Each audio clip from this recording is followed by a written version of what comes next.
தெரியுதா? யாரு?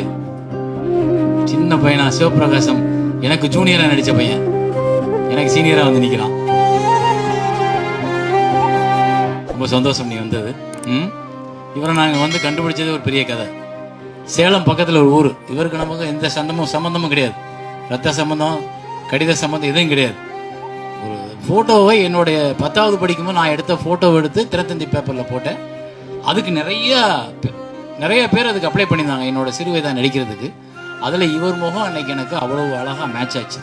ஸோ அவரை கூப்பிட்டு நடிக்க வச்சேன். அவரும் சிறப்பாக, அவருக்கு சினிமா புதுசு, சினிமா கூட்டம் புதுசு, எல்லாருமே புதுசு. ஆனால் அந்த தம்பி வந்து நான் என்னெல்லாம் நான் எதிர்பார்க்குறேனோ அதுக்கு ஏற்ற மாதிரி திரும்ப திரும்ப கேட்டு நடித்து பார்த்து செஞ்சு இந்த பசங்க எல்லாருமே அவங்களுக்கு ட்ரைனிங் கொடுத்து, பாண்டியராஜெலாம் நிறைய பயமுறுத்திருக்கான் அவனை. நல்லா ட்ரைனிங் கொடுத்து அவனை நடிக்க வச்சு இன்னைக்கு அவர் சினிமாவுக்கு அவருக்கு சம்மந்தம் இல்லை, குடும்பத்தோட குழந்தைகளோட சந்தோஷமாக இருக்கார்.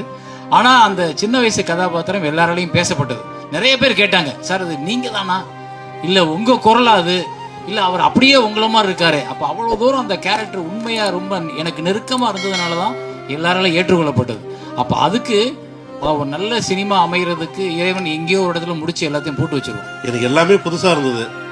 ஆனால் என் கூட இருந்து அப்பாவா எல்லாவும் இருந்து என்னை கூப்பிட்டு போயிட்டு பத்திரமா கூப்பிட்டு வந்து எங்கள் வீட்டுக்கு சேர்த்துனாரு. அப்போ அங்கே நான் எதுவுமே தெரியாமல் போனப்போ இங்கேருந்து என் கூட ஒர்க் பண்ணவங்க எல்லாருமே எனக்கு சின்ன சின்ன விஷயத்த கற்றுக் கொடுத்து, இந்த மாதிரி தம்பி பண்ணணும், இந்த மாதிரி பண்ணணும், அந்த மாதிரி பண்ணணும்னு சொல்லி அடிவாங்கி கூட நடிச்சிருக்குங்க. எனக்கு அழ தெரியாது. திடீர்னு அழுனா எனக்கு அழ தெரியல. சார் வந்து திட்டியும் பார்த்துட்டாரு, இன்னைக்கு என்னடா பண்ணுவேன், என்ன பண்ண நீ அழுவ அப்படின்னு சொல்லி கேட்டாரு. ஏன்னா நம்ம ஊரில் எதுவும் அந்த மாதிரி பண்ணதில்லை, செஞ்சதில்லை.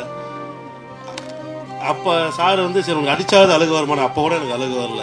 அந்த டீசர் நிறையா போட்டு பார்த்து கூட எனக்கு அழுகு வராமல் எப்படியோ கஷ்டப்பட்டு அந்த சீன் நடிக்கிறது மட்டும் காலையிலேருந்து மதியம் வரைக்கும் நான் ரொம்ப கஷ்டப்பட்டேன். அந்த சீன் மட்டும்தான். அதனால் என்ன பேசுறதுன்னு தெரியும். ரொம்ப நன்றி.